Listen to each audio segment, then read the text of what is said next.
Paul's going to be here, not just Tina. Not sure. No. He's also going to the same conference. We might be at the web conference. So, welcome to what seems like the latest in On the juggernaut. juggernaut of workshops on Head Start. Just like to acknowledge the councillors that came out last week to the sessions that we had. Monica absolutely hands down won the engagement prize with 15 people. So we had 2 in Frankton. So 1 less than expected, but there we go. The 2 were all the councillors. Yeah, and then the 6 in Arrowtown. Maybe we'll start by just sharing some feedback from that. Melissa, are you there? Yes, I am here. I'm conscious that you might need to duck off the call. Do you want to share your thoughts on what you heard when we were over in Arrowtown?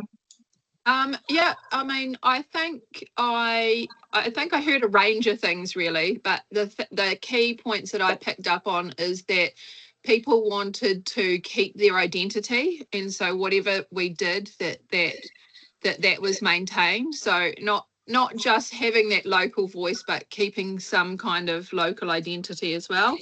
That was one thing that I hadn't really, I guess that's something that I hadn't considered until that had been brought up. That was important. And then there was a bit of talk that, what I heard was that we should do something. We shouldn't just sit back and do nothing. Yeah. Were my key takeaways. Okay. Someone should do something. Yeah. Yeah. Well, yeah. Well, no, not Good, necessarily a kind of, I guess what I had been, and that's why I picked up on it, because that's how I'd been thinking anyway, is that we should put something forward. It might not be a final answer, but this is where we're at right now, rather than just saying, no, we'll wait. Yeah. So, yeah. Okay. Yeah. That's great. Thanks. Yeah. Vicky, you got a question? We're just we was hearing from Melissa what she heard at Yeah. Arrowtown. It was just what was the basis for that, and I guess because I agree, we need to say something about what we're doing, but I don't think personally we need to put forward, and I know you're just repeating, Mel, what they heard, but I guess my question was, what was that based on? Was it based on a fear that it would be done to us? Is that what's driving it? Or because there's different things that might have driven that answer? I mean, I can't speak for what people's reasons for saying that were. I can only speak for what my reasons for agreeing with it are, and that I think it's more it's not a fear of something being done to us, but I do think this is an opportunity to say there is a case for us to be a special economic zone. There is a case for this not to be just grouped together for the sake of grouping together. Yep. Thanks. Okay. John, you were at that session. Do you want to comment? Sure. Yeah, I was also at the counselling session at the at Frankton at the school too. There was a really good point made by one of the participants at the Arrowtown session that I think captured a whole lot of it well. That there needs to be a rational approach to this. And it does need to reflect the sort of stuff that Mel identified, absolutely. But clearly some people have been putting some thought into this, and they've seen similar instances elsewhere where amalgamations haven't worked that well. So I think, there in both of those sessions, and in particular what came from the chamber, I think there's a desire for us to be more proactive in response to this than has been the case suggested through the mayoral forum so far, that we should say that there are really good economic and community representation reasons why the Queenstown Lakes, in particular with the regional deal context, that needs to be represented in the feedback to the government. That there's got to be, we need to say, I think that there's an opportunity here for us to do things more collaboratively and potentially work towards amalgamation over time, but that if we do it now, it actually risks the whole regional deal. So that need for a rational approach that engages with the government constructively, that says, look, we're working on it. We need to work together on this with government to deliver the goods. Otherwise, there's too many risks involved. Let's take our time and do it right. I think I was just adding to the Arrowtown session. I think one thing was people were saying you should be really clear about, you know, what are the outcomes you want to get, and make sure you back them. You know, so Yep. just to try and change things for the sake of it, or even if you agree this is the basis for change, you've got to be really firm on driving those home. Hugh, you were there. Yeah, I don't impose change for the sake of imposing change. The 6 people who were there, even though it was a small group, some of them had clearly run businesses, big businesses internationally, and were very clear about don't just impose change for the sake of change, and think this through. And your timeline probably isn't long enough. And you know, and then they weighed in with, we can help. There are people here who've done this before. And really the way they were speaking, you could tell, if you want, they had mana. They had done this a lot before in different countries, different places. And it was a really thoughtful meeting. The problem with the meeting is in many ways it was too short. We simply said, we're being confronted with this thing. What do you vote for? Well, they're not the kind of people who would immediately say we should be our own unitary authority, or we should be just a giant unitary authority, or a bunch of little ones. Their reaction was think it through. And I want to go back to the Chamber of Commerce, but this is probably We'll come to that. Well, we'll just hear from how the meetings went. Quentin or Nicky, you got your hand up. Maybe if you want to start with talking about, because you were at the Wanaka session as was Quentin. Interested in hearing what you heard at those sessions. Yeah, sure. And just before that, I was just wondering, was that all from one meeting? So that those were the views from one Yes, that was from the Arrowtown. which were quite a little bit different, or would you say that's consistent? And I was just going to say, you know, because my views may be very different to how what other people heard. I think we like to hear what we think ourselves. Okay. And so my takeaway from what did you Wanaka was my takeaway from Wanaka was that the community didn't want to rush in, much the same as what Q said. Let's take our time and do this right, so that we can, you know, find the opportunities in this and not miss anything. I mean, they were largely silent. It was mostly you, me, and Quentin who did the talking, to be fair. But the comments that came back were sort of in line. It does make me worry that we put a certain view into people's heads, but these are intelligent people, and the general gist was, let's not rush. It wasn't a don't do anything, but we didn't put specific things about, you know, but when we put the Head Start opportunities forward, they weren't met with a lot of smiles and, yeah, one of these looks great. It was like, you know, maybe what's been considered so far is potentially a little bit limited. That was what I took away from it, but that'll be coloured by how I view the world. Okay, Quentin? Yeah, thanks. Yeah, I mean, once again, you know, the variety of things heard. I mean, I think that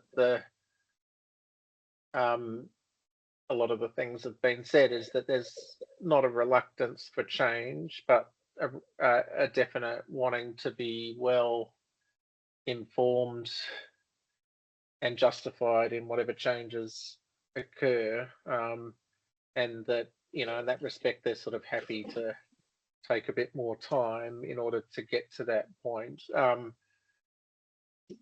So yeah, I mean, that's sort of the highlight, I suppose. But it was interesting. There was sort of wanting to be sort of have better information about the benefits and the numbers and the population growth and the be future looking, all that sort of stuff.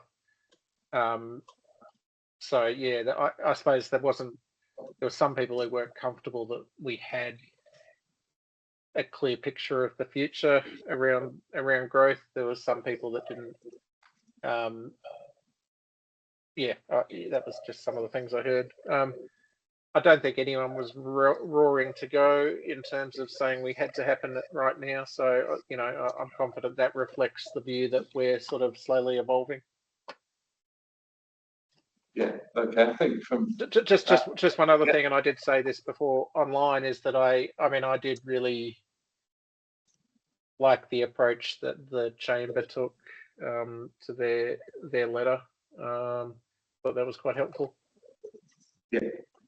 Okay, I think my own reflections from Monica, there was, I guess, a start of the discussion about, there's some things that absolutely clearly need to be very local. And we looked at that discussion around how we work with community groups, how we empower, those relationships with Y or the other groups that we collaborate with and empower.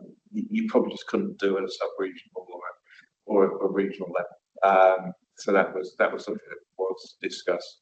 And I think everyone seems to think there should be some savings, but I think they're talking about there should be, if there is a review happening, there should be the opportunities reviewing the organisation rather than assuming that mixing and matching will bring a saving, because they're two quite different things. But I think most people I've spoken to that they expect there should be some savings, but that's probably a view about local government everywhere. So, Gavin, you were at our meeting with the other two former councillors. Yes.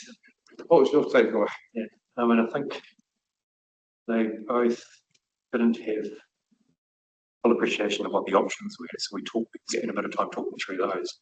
And the thing that I came away from that was that they were both quite keen on the idea of going with a catchment area basis in terms of river catchments, which is, it's come up a couple of times too, it is one of the options.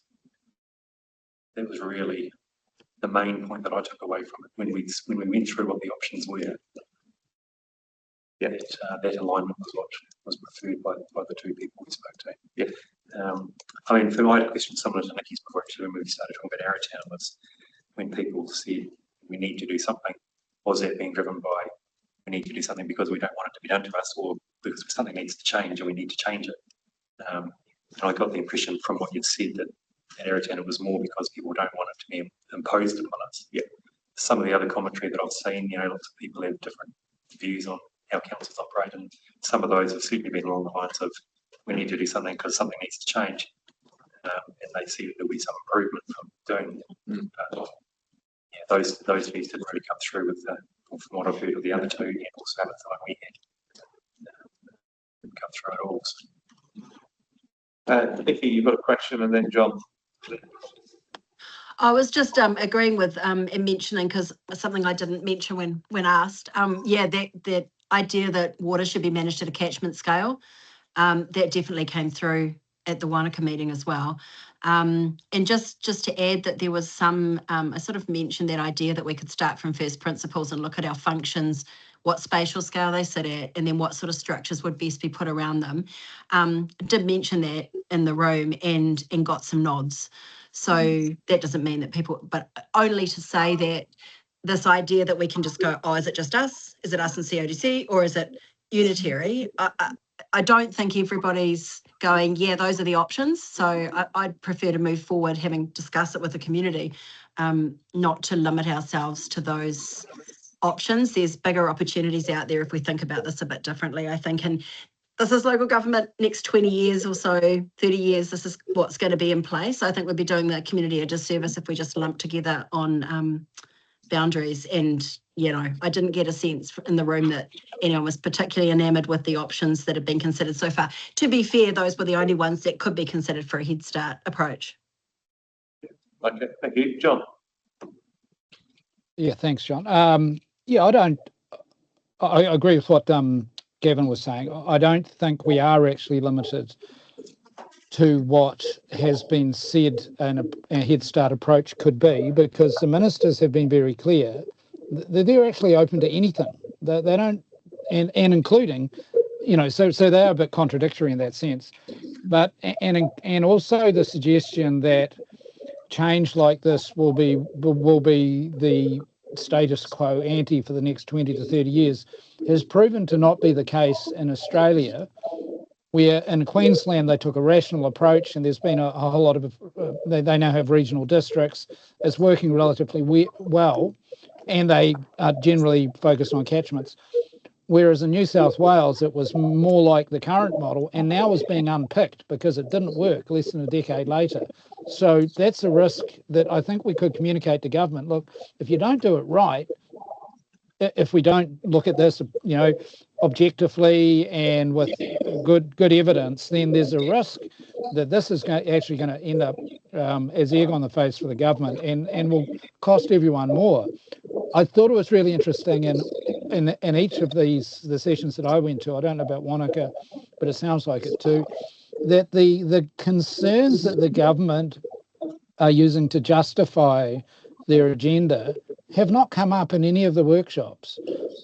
The concerns about inefficiency and slowness of getting things done is not something that I picked up anywhere. And interestingly, though, in the Frankton workshop with the two former councillors, their major concern was about Queenstown Airport and the future of air transport, perhaps more so one than the other. But for both of them, it's a big issue. And those sorts of issues will only be dealt with probably effectively at more of a regional scale. But that doesn't mean you need to have amalgamation to achieve that.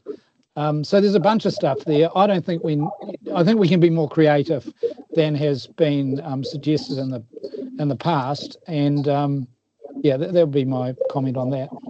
Okay, thanks, John. And then just to report back, I went to a meeting with about 3 or 4 people at DQ. So Matt from DQ, Sharon from the Chamber, Richard was there with his Skyline sort of hat on, Paul Anderson was there with his ski hat on. So we chewed through a few of those bits and pieces. As you're aware, Paul is also on the board of LGFA, and their view is that bigger is better, rather than breaking it down into smaller chunks. From a funding point of view, and I can understand why they'd say that.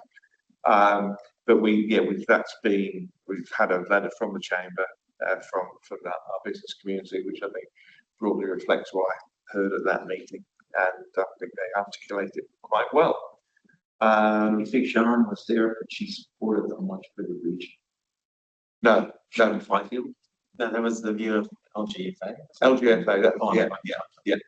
Paul Anderson with his local government financing agency hat on rather than his NZSC. Probably from a financial perspective. Yeah, from a risk perspective. Paul said NZSC, going through a fast track to have to deal with one council would be far easier indeed with 2 councils and a regional council, which is what they're having to deal with. But that's, I think that just generally speaks to people wanting that one layer, that one-stop shop, and I think that is something that we have heard. So there's all those tensions between everyone wanting everything right the way across the region, but actually wanting stuff to be hyper-local. I've got John and Nikki wanting to ask questions, but I'm going to come to Cody first. Yeah, because I haven't heard from Cody. Yeah, I'm also about to leave, sorry.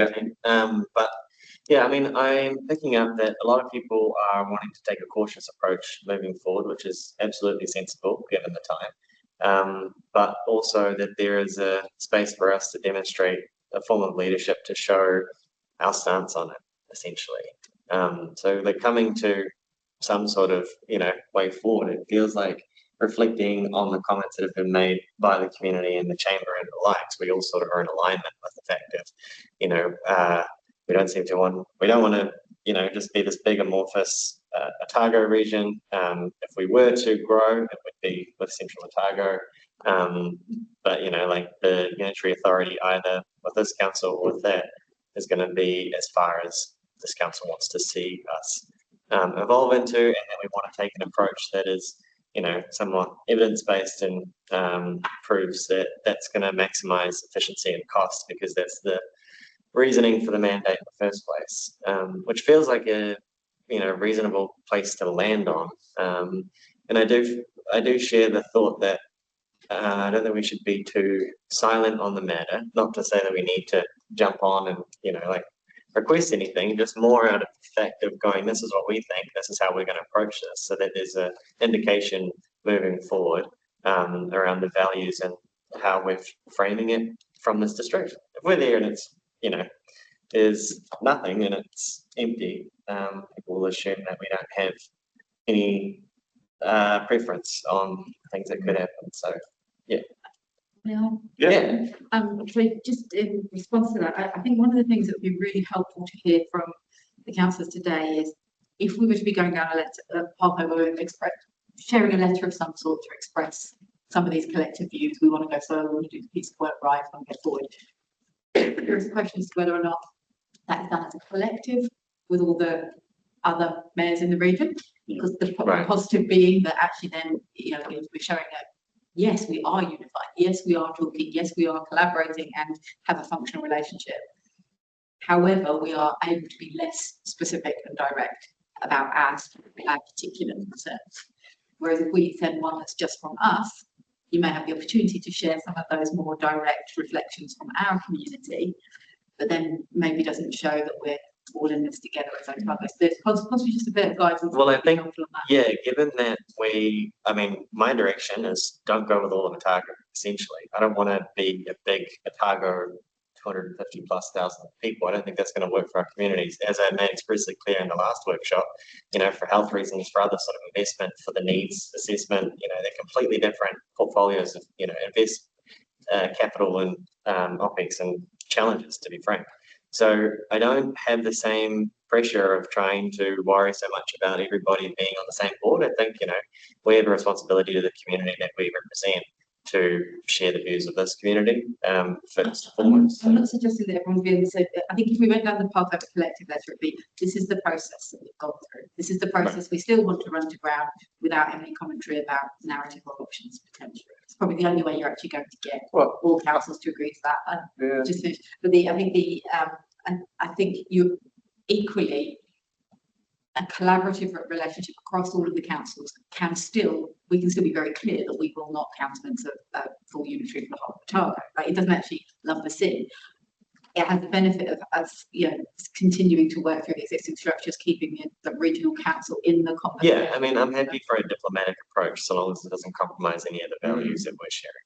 And I think that's the thing. That's the guidance I'd be really keen to get from this group. It's actually what is more important here? Is it a unique voice? Is it a collaborative approach? How do we want to express that? Even though it might not be a formal proposal, it still have support of the people who might make a proposal, the 50% of the population or 50% of the councils. Yeah. Is that what you're sort of thinking? Or full consensus? I think part of the conversation in the Mayoral Forum has been to have a letter that everyone can get behind to ask for more time to explore this more fully and effectively. Right.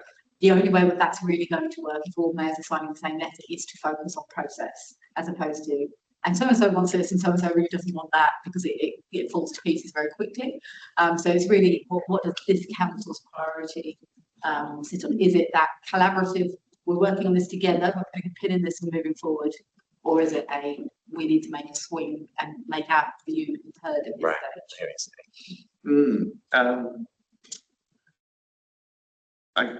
I guess, given that there's been no appetite for anyone to join with Dunedin, I think even as expressly discussed by Mayor Dunedin in the paper, they recognise that their preferred option is a unitary. So I think there are, Do you know how to, Sophie's proposing to express that to the government formally? Are they having the same conversation that we're having? no, but I mean, they haven't had their council, they got their council meeting to make a decision If they haven't done workshops. soon, but then that's, yeah. So I guess if we just send a letter saying we're still working it through, that I think it's potentially a little bit too broad. Yeah. I think the fact that there are some quite clear emerging views as to potential amalgamations and options, but we still need to wrap up how we're going to manage the regional council functions. We still need to, work out that what is that hyperlocal, what is hyperlocal, what is sub-regional, what is regional on a form. So work on the function and then see where the form comes out. Because I think if we just send a letter saying we're still collaborating, I'm not. I don't know how we're going to get that sort of alignment by the 9th of August and get it. If you think, so for context, everyone, the Otago and Central Otago are discussing these on the 29th. They are not tabling a full draft letter. They are instructing their CE to write a letter reflecting certain things. Okay. And in the last Mayoral Forum, the discussion was that letter would likely be process focused. Because the reality of trying to get all councils to agree to anything more than that would be difficult. But I guess the question also is do you have one letter that comes from the Mayoral Forum and then a supplementary letter? Well, potentially, because I think there's a lot of there isn't that much contention because I think there's a lot of intuition around this in terms of people recognizing the different demographics across the region. So I think there needs to be a space for us to go, look, we all need more time, but this is sort of how we're feeling. So we actually just start to say something substantial because I feel like we're so afraid to actually make any claim because it might not be diplomatic, but I think everybody looks around and goes, yeah, it's kind of fairly obvious. I don't think we're going to be shocking anybody by having that stance, which I think, every piece of community consultation keeps reflecting the same thing, which is, so. I mean, around these, there's real concerns from Central Otago about our debt levels. Yeah. If we were going to partner with them, which would make a lot of sense, if we can get that across the line, we need to do some work specifically, but I'm not sure how far is that excited. I've got Nikki, then John, and Quentin. Oh, that's late. As an excuse. Yeah. Thank you. Thanks, John. I think, see you, Cody. See ya. I think what I'm hearing from Michelle and John, I think is where I'm leaning. I wouldn't want to send off anything talking about the form of what we think is right. At this point, I would be wanting to go, this is the process that we think should be followed to create an enduring structure for the next couple of decades. And if we have some ideas on that, I think it would be great. That wouldn't get anyone's knickers in a twist because, we'd be talking about the way to get to the answer, not the answer. To me, that would be the approach. I would like to work with the Mayoral Forum in the first instance as much as possible. I don't know what can go on behind the scenes with emails and so on, but I think whatever letter gets sent to the government needs to be reasonably substantial. It can't just be, we'd like more time, we're going to work on it. I think the idea for me would be, yes, we're going to work on it, and this is a methodology that we've all agreed on. Don't know if we can get there in time, or we could say we're working on a methodology rather than a form. We suggest it might take this long to get there. This is the process and these are the number of meetings we're going to have to get there, and we'll have an answer by X date, hopefully. Flesh it out. But I wouldn't want to be stepping in saying our view is that we need to go on our own because we're unique. That wouldn't be my starting point either for the Mayoral Forum or for a letter to government. So I'd prefer to do as much as we can at the Mayoral Forum level collectively. And if we can't get there, then sort of suggest that we're still working on it as a group. This is the method that we would like to follow, but we're open to bending. But yeah, process rather and looking at functions first rather than form would be my preferred way to go. John? Yeah, I think looking at what other local authorities in a similar position, which tend to be more urban, like Queenstown and Upper Clutha are, compared with the rural areas, which is that there will be a letter going from their collective in their respective regions. New Plymouth's a good example, but New Plymouth are going to put a letter in as well to say that they're looking to look at what opportunities there might be in future. I think we should do that too, so that it's not an either or. I think, in fact, we have to put something in separate from the mayoral forum. And I think reiterating things like the regional deal, the realities of the sub-regional economy of this area, which, you know, inarguably includes to some extent Fiordland and parts of northern Southland, but that's probably too hard at the moment. But at least the Cromwell part of Central Otago, that we have a fire sub-districts and police sub-districts, and most importantly, from the government's perspective, the sub-regional approach that is being taken to health services in Central Otago and Queenstown Lakes, it all lines up to say that at least there should be recognition of the need for cooperation and collaboration at that scale. Whether that needs to be formalised down the track as an amalgamation is another story, but that we should be looking to build on that. And whereas the regional model is simply not an option because Dunedin is not interested in playing the game. I think we need to emphasise the reality, John, in that context of the debt, that although we do have high debt, yes, and for a range of reasons, but we also have by far including potential future gold mines in Central Otago, by far the highest revenue gathering capability now and in the future than anywhere else. So it all balances out. So I think we need to emphasise those facts, that there is a need, there is a reality of already collaboration and interconnection between the two, and there's opportunities to do that, but we see no need to push that at this stage.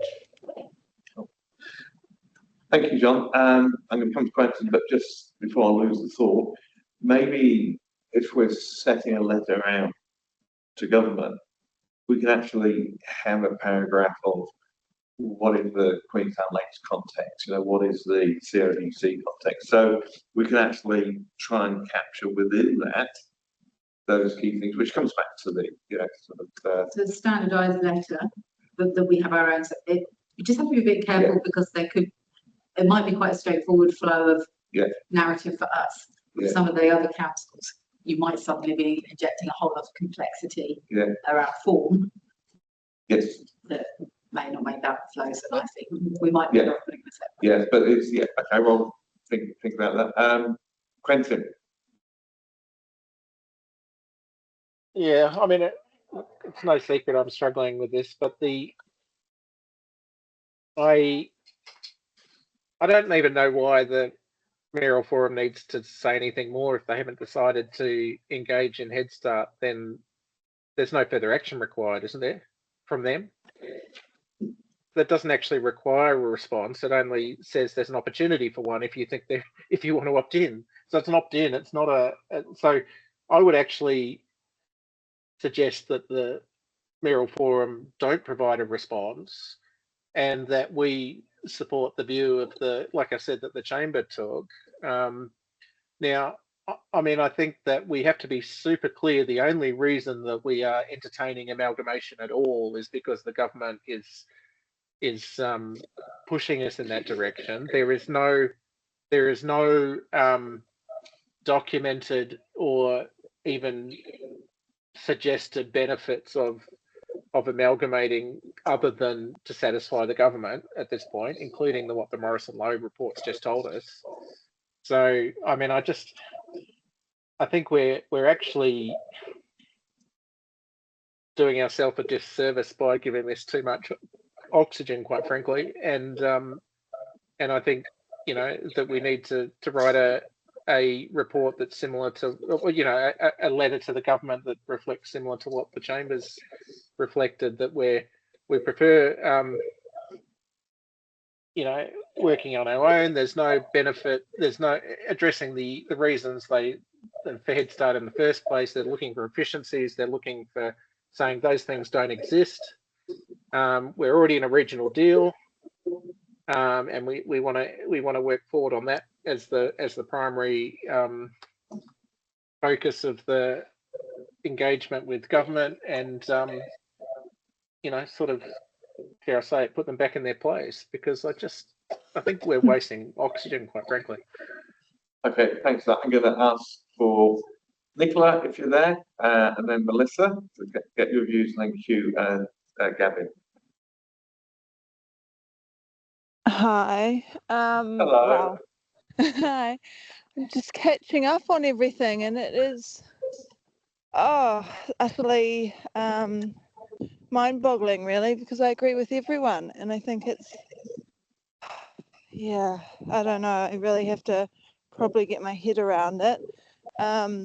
I really do agree with each perspective there. What Quentin said made a lot of sense, but then what Michelle was suggesting also makes sense. So I don't think I can offer any great insight right now. I'm just kind of going to listen at this point, which is not helpful. Apologies. Just to clarify, my suggestion is purely as a result of what was agreed at the mayoral forum last week. So okay. I am very much acting under your direction in relation to this. Okay, Melissa. It's quite hard to follow where we're at, but I still think we should be putting something in to say that, well, we can look at options to see if any efficiencies make sense, like apart from, and I guess this is where it's because I do think there's some things that we can say now, because you've got the regional functions that needs to be done with those, I guess, more quickly than potential amalgamations. So I do think things like transport that we've been talking about wanting to take anyway, we should be kind of putting that out there. Happy to support still a catchment based water. I don't know what the right word is there, but I think John Mitchell, you talked about it a little bit last week when we were in the meetings, like potentially some what's it called, like a CCO model for water services, not water services, sorry, like catchment management, which then wouldn't really matter what amount of amalgamation or not happened, because that could be managed under status quo or under amalgamations, if that makes sense. I also really liked what the chamber put as well. I thought that was well put. I don't know if that's very helpful, because it's not really a clear direction. Yeah, thanks, Melissa. I'm just going to carry on around the table, John, if that's okay. Sure. Going to go to Hugh and then Gavin. Go for it, John. No, okay. Go. I'm just going to simplify and be a little bit stronger around what Quentin said. Yes, I don't want to use the word forced on us, but we are being pushed, having this push. But I think the whole Head Start thing was never necessarily directed at us. It was directed at smaller councils. I worry about relying on the mayoral forum. And again, my only window into that is the LGNZ piece that we had at 6 o'clock on the 3rd of July, after you had your forum. And the Morrison Low piece is so inaccurate as to be terrible. It shows our growth rate at about around 20% for the next 28 years. It's just not true. It's more like 300%. So I don't know where Morrison Low is coming from. But what that tells me is that if we allow the mayoral forum to speak for us as a group, we might end up in the wrong place or giving the wrong impression. I think that the Chamber of Commerce letter is elegant in its simplicity, and I think we ought to rely on it. If nobody was looking, I would plagiarize the thing almost word for word, because it makes a very strong case for why we are very different. probably no one has the Morrison Road piece in front of them. But if you look at the bars on that, our bar actually shoots off the computer when you look at it. We are totally different, and I think that we need to use as the basis for that this Chamber of Commerce letter, which is very, very good. And again, the mayoral forum, I have my doubts about that, but the two of you were there, so maybe it was much more effective than you thought. Okay, cool. Yeah. Yeah, I mean, I'm not really decided one way or another on which option might be better or not, but I think the government has indicated this is the way they want us to go. I think it is the onus is on us to do something in response to that rather than do nothing. I know it's rushed, and the science behind the reasons for doing it may not be proven, but I think even if there was to be a change in government, I think the opposition have also said that they would probably be doing something along similar lines, maybe. So I don't think the work that we've done so far, you've put a lot of time into it, John. I don't think it's all for nothing on the basis that someone had an idea in Wellington. I think something will come of it, and it's just a matter of whether we can. I don't think we're going to be able to put something fully formed as far as the proposal is by the 9th of August. But I do think we should put something in to say what we've been doing, who we've been talking to, and what the options are that we are preferring at the moment, maybe. A catchment idea is okay, but we've never really, I don't know, not been a mayor, but it seems like Clutha is a long way from here. So whether there's an upper catchment and a lower catchment, I don't know whether that's the way of, but then that sort of comes back to the coastal inland option, which might be one to look at in terms of sticking with existing boundaries. Then you start to wonder, if you're looking at a catchment basis, does the Taieri form part of the Clutha catchment? Because it doesn't.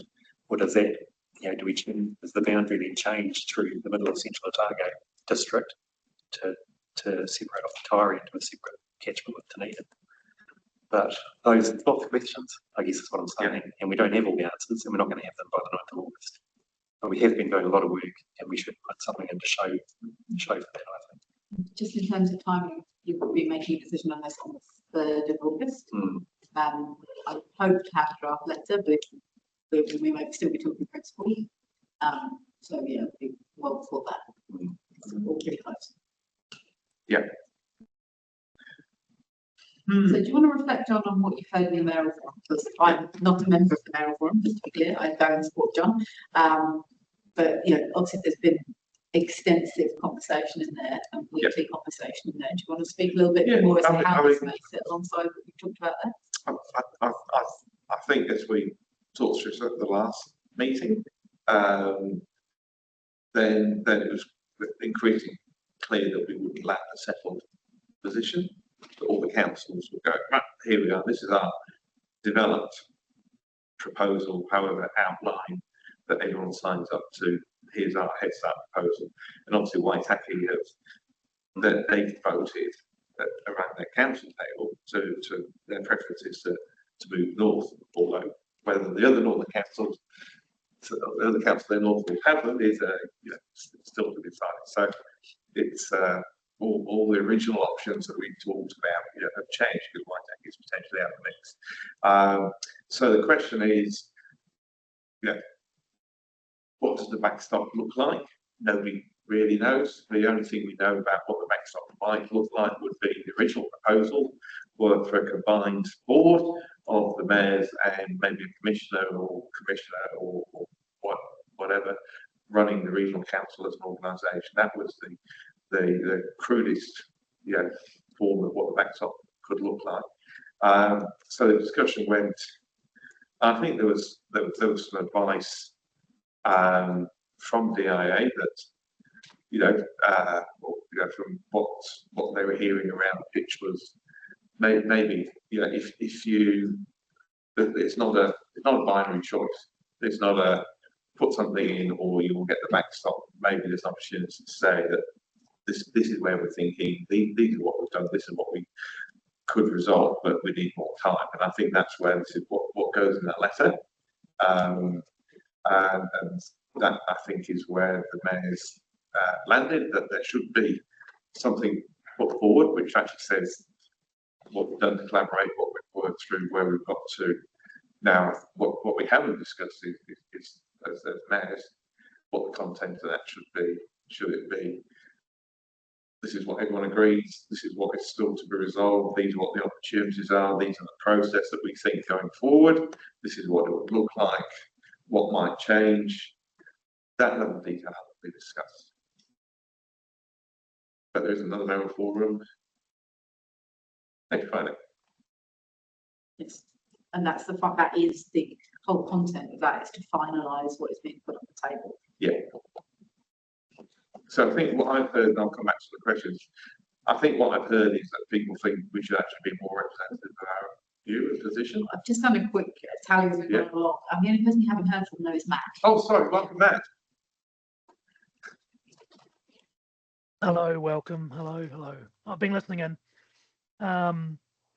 Yeah, I think my position is a mixture of everybody's, but I think we need to go back to them showing our work, showing that we are considering our options, and given the time frame, it's quite difficult for us to make a decision that's against our constituents, and that includes the Chamber of Commerce, who did write an excellent letter on their position. But I think one thing missing from the Chamber is that they don't have a view of the district and our neighbours. They're obviously centralised to Queenstown mostly, but also the business community of Queenstown, Wanaka, and to a lesser degree in Frankton. So we are in a different position to what the Chamber will take. We need to consider our neighbours in CODC. I still see in the future, and to Cody's point there, or I think it was Gavin's point, the government, regardless of what colour they are, they're going to continue to push this. So we need to keep the door open. But I think given the time frame that we've got, we keep the door open, but we still have the position that Queenstown and Wanaka are very unique from the other districts, and it's very difficult for us to have a clear focus on a different regime other than what we've got currently in front of us. Thanks, Matt. So I think just to summarise a little bit, what I think I've heard here, sorry, Jonathan, just to make sure I'm on the right track. Broadly speaking, most people want us to put in a separate letter with more specifics around our narrative and our rationale, something akin to what the Chamber's put together, noting that there are some exceptions to that. Nikki was strong on process, not form. But I've only heard from Quentin and Q that you'd support no letter from the mayoral forum. Let me adjust that. Okay. Not no letter, Okay. not cutting out the mayoral forum, If we've but got an that right. emphasis on our story. And the other thing that I've missed was, I think we should get some credit for the regional deal. I think we should get some credit for the fact that we're already collaborating, especially around transport and health. I think that's pretty core to our story. If we're writing our own one, then I think that's core to our story. But we have just to take whereas to this stage we have not done any work to prepare our own one because we've been working on the instruction that it would be the mayoral forum later. So we need to do a bit of homework on this. Okay. Just going back to the mayoral forum thing. Oh, sorry. Oh, Quentin. I was just going to say, I don't quite understand. Isn't the mayoral forum decision binary? Isn't it whether we're either opting in or opting out? No, it can't be. The minimum that the mayoral forum must do, I think, is tell the minister how Otago intends to deal with the regional council functions that still need to be delivered after the regional council. That's what they'd already established. That's what they'd already established through the what was it called? What was the other thing called? The Combined regional. Sorry. So that hasn't been determined yet how Otago would approach that. So I personally, I think that's a separate process, though. Yeah. So if I interrupt both of you, on my understanding, the mayoral forum does not have the responsibility to put in the Head Start proposal. What the mayor agreed was that we would use that mayoral forum to work through the process. So okay, well, it's a de facto for the region. It's a de facto for the region in the context it's of the only mechanism available. Really, yeah, exactly. If we want to have a unified approach, we need to sort of discuss that through there. But the Head Start proposal, allows for two councils, right, putting in their own proposal if that's what they want. They don't need to be collaborative across the district and across the region. Given that at some point the regional council functions are going to have to be delivered, that's why we decided it would make sense to approach it at that level. So I think also worth noting in the conversation originally around the need to pull together as Otago was because actually the Otago Regional Council has reputationally taken a hit in Wellington. So there was generally the recognition that actually as Otago we wanted to reputationally stand up and show actually come on, we are functional down here and we can have this conversation like adults. So I think there was a reputational piece of the original conversation to do this. Yeah. Kevin. I've just got a couple of questions actually. Throw down the line of questions. The idea of a Queenstown district-based unitary authority would have, whatever we are, 50-something thousand people. I think you might have mentioned, or someone mentioned last week, that the ideal from the government's point of view is around about 100,000. So if we were going to look down those lines, would it be considered too small to become a unitary authority on its own anyway? I think if we didn't have the economic drive levers that we have through tourism and growth, it would be. I think if we were just a average static population council somewhere, then yes. But I think so because of that, you think there is potential. Is that a fact? So I mean, can I just clarify? Is that a fact though, or is that hearsay? Because I've heard 50,000, I've heard 100,000. I'd be just interested to know, has that actually come from anywhere, or are we just sort of talking rumours here? Now, I'm personally not aware of them having set line and stand around that. I think though that the Morrison Low work, for example, has shown that if you're looking for cost efficiencies and things like that, then a unitary at our scale does not achieve that, and does not achieve that for Dunedin either. For the whole of Otago, we're pretty sparsely populated at about 250,000, which might be more. The unitary model meets scale, I think, is basically what it comes to. My second question is, can I just ask that we keep to facts here though, rather than hearsay? I'll just let Gavin finish his question and then we'll come back. Yeah. When you have your mayoral forum meeting next week, if you don't get consensus, but Dunedin City Council or the other two district councils agreed with what we were thinking, would that be enough to put in a letter on that basis? On the same majority basis as what it's set up. Anyway. I think those councils that agree could do that, but that would probably need to be because the ones that agree, if there's enough people agree, you can put in a proposal that affects someone that doesn't agree. But I guess that's if you're putting in a full proposal. I guess that was. I'd strongly discourage us from putting in anything that resembles a full proposal. Yeah. See, why?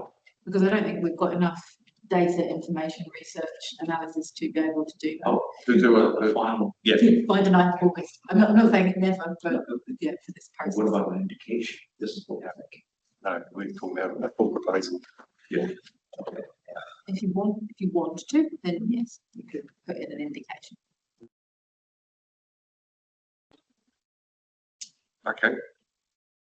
Quentin was coming back to us, then I'm going to go to John. Well, like I said, I was just reflecting. I just want us to steer away from hearsay because there is a lot of misinformation out there, and the only thing that we know is either from the Head Start or from the information we've got from the Morrison Low report. The rest is just guesswork. Okay, John. So the 100,000 number as a ballpark figure for a sustainable unitary authority came from the New Zealand Initiative think tank piece and from the Southland and North Canterbury work, which has looked at what scale might be sustainable for unitary authorities. And the minister's advisors in the workshop that I attend, I don't know if others did, about 6 or 8 weeks ago, also suggested 100,000 not as a target or anything, but something around those figures in particular, if there was going to be a standalone unitary, it would need to be big enough to bring any economies of scale. So there is some basis for that. It's not policy or anything at all. That's okay. But so Queenstown Lakes and Dunedin are unique compared with the other parts of Otago in that they're the only parts with actual public transport, bus services being provided by the regional council or, regulated, if you like, by the regional council. So the others don't really have that. They may in future. So that's, I think I'm concerned that we aren't demonstrating that if we are going to stand on our own through all of this, if it goes ahead, that we need to demonstrate that we are taking it seriously. So I think there would need to be a local transport infrastructure and services capability. We don't have that at the moment, largely. It's spread across council. We'd have to look at what that might look like. I think we can articulate that to government, that, look, there's some stuff that we would need to take on. We already have a regional transport committee. That would change. We wouldn't have the regional council on board. And we've got a regional joint committee looking at a regional spatial plan. And the thing that Mel talked about earlier, I think, is entirely correct, that I've been talking about, that for some of these things like catchment and hazard management, which is something that OSC does relatively well actually, compared with the rest of the country, that is something that needs to continue, probably as a CCO, shared by whoever wants to join in the ownership of that, which may or may not include Dunedin, may or may not include the Taieri, depending on where that goes. But it doesn't really matter whether the Taieri is part of Dunedin or not. It could still be managed by this entity, although it would be a little complex for Dunedin. But just to go back to Gavin's point about the Taieri and about I think a quarter of Central Otago's land area falls within the Taieri catchment. There's only a few hundred people live there. So, it's not a representation issue so much, although the people there would probably say differently. I think it would be useful if we actually said, look, yes, there's stuff that we need to take on board if the regional council disestablishment goes ahead, which Labor so far has said they would not deliver, but the current government say they will, that we need to indicate that we as a local authority are taking that seriously. We would be prepared to take that on board. And in fact, there has been a call for that to be managed locally rather than regionally, the transport stuff in particular. So I think there's stuff that we could put in a letter that doesn't prejudice anything that Central Otago might do, but it does suggest that we should be working more with them at the very least on some of these things, including on public transport as the two communities become more connected. I think there's more than we can do than we currently seem to be talking about. Okay, I've just got one question from Nikki and then back to the room. Nikki.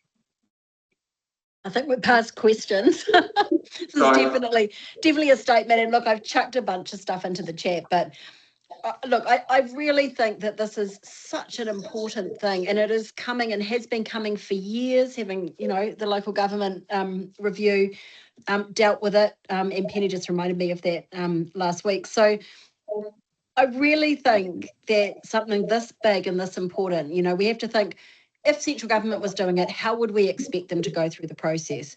Would we expect a bunch of people with different views, coming from different perspectives, with different people in their ears who have, their own agendas, their own areas of need, I guess, their own ways in which they deal with local government that they want fixed?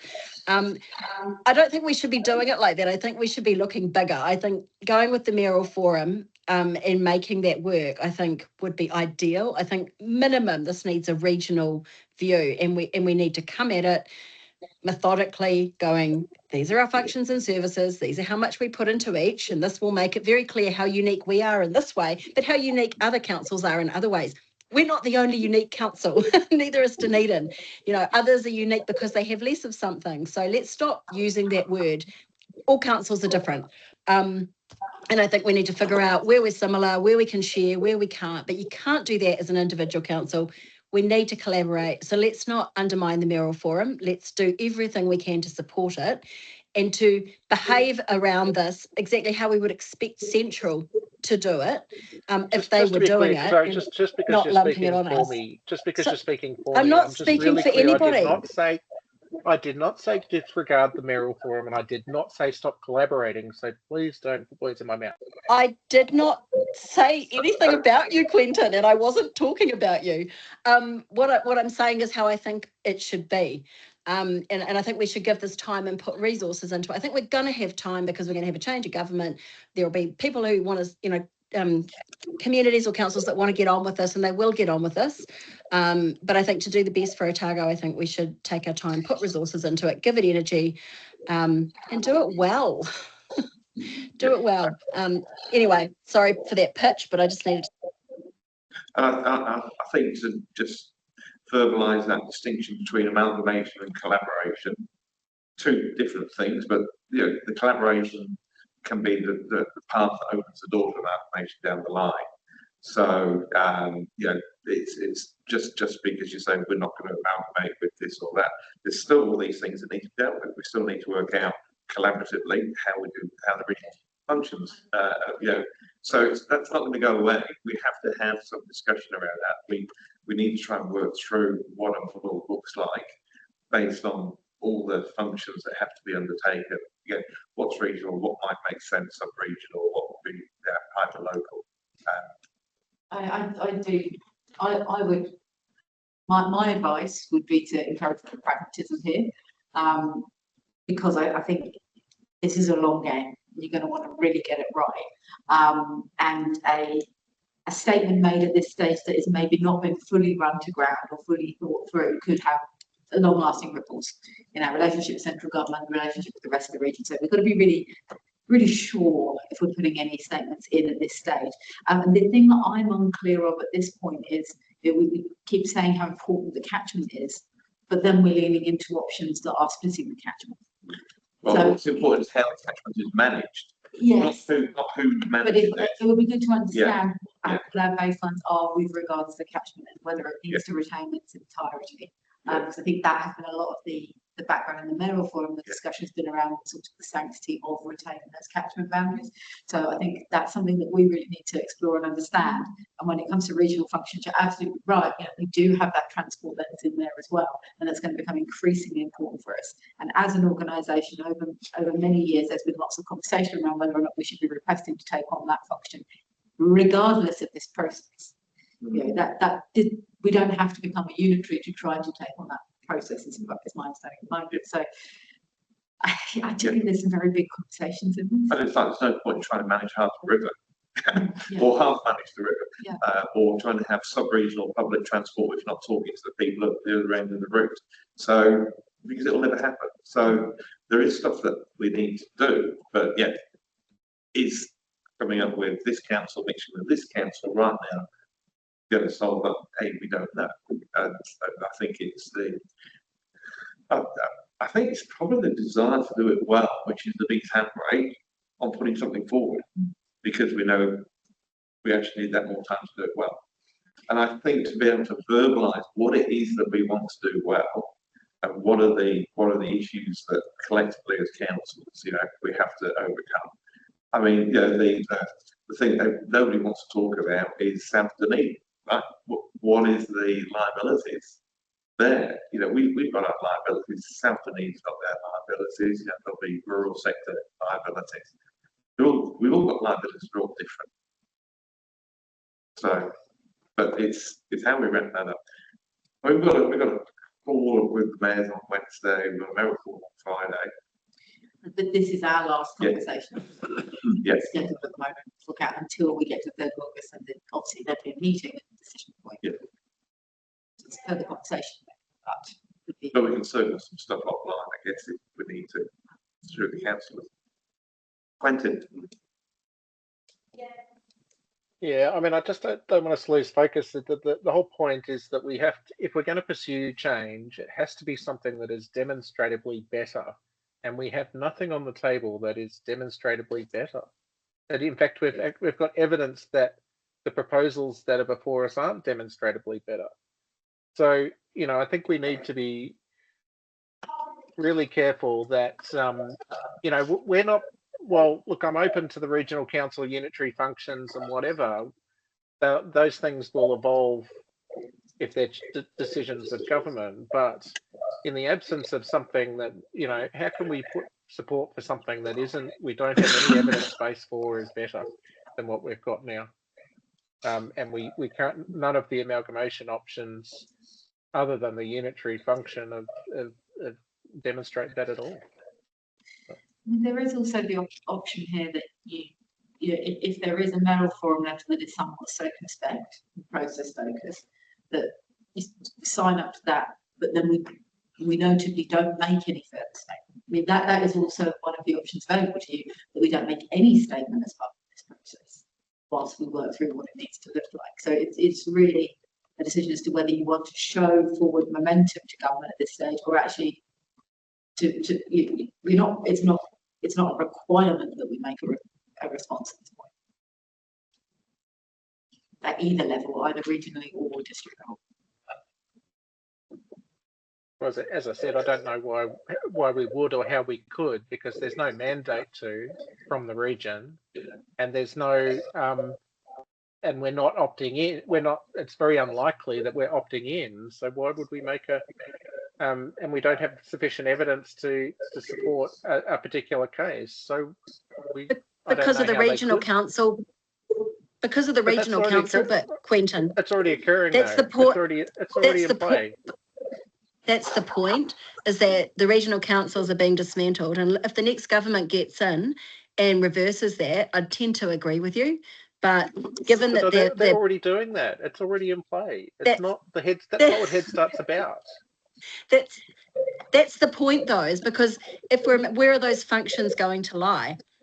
And I don't believe, and a lot of people, that's yet to be worked out. And a lot of people in our community don't necessarily think they should be on a small scale. So if we don't change, does that mean that we're bringing in regional, or what? If we don't, what are we doing with it? So look, change is upon us. I think we have to make the best of it. It's already in play. It's not part of it's not a discrete part of the Head Start appraisal. It didn't say in the absence of anything else, you've still got to tell us what to do with the regional council. It's not what the Head Start says. It has to influence our response.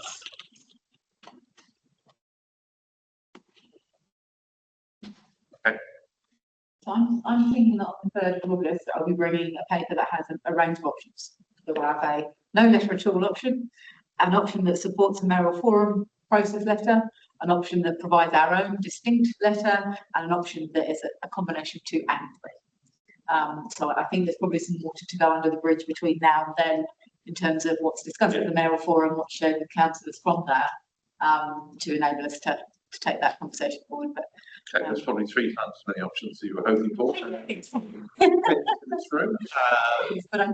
an important conversation, so I don't want to shortchange it in the meeting environment either. Right. Thanks, Michelle. Appreciate it. Okay. And yeah, I'm having feedback on behalf of those meetings that I went to. Just if we're looking at the context, but you've probably got. I think I've got a fair bit. I think the interesting thing here, we might not have draft letters to put on the table. It might be a case of this is what we think we should include in these different types of letters, and we'll try to be as specific as possible. But again, I know my fellow CEs are also pedaling hard at this at the moment, so there might be some shared materials that we're able to access as well. Yeah. Okay. Any more comments, Naz? Very good. Thank you. We're done. We're done. We're done. Thanks, team online. Cheers, everyone. Cheers, Michelle. Appreciate it. Thanks. Thanks. Bye. Cool. Okay.